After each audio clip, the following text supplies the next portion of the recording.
Hello everyone, welcome back to TechTube. In today's video, I'm gonna show you how to slow-mo on CapCut.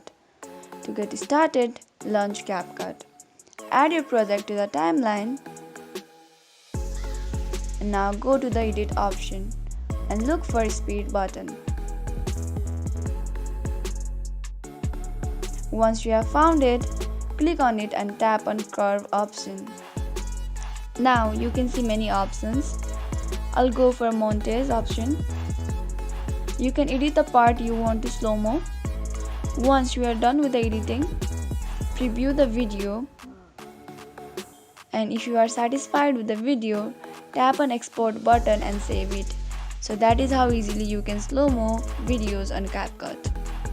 If you found the video to be helpful, go ahead and subscribe to our channel and also press the notification bell so that you'll never miss another upcoming upload from us.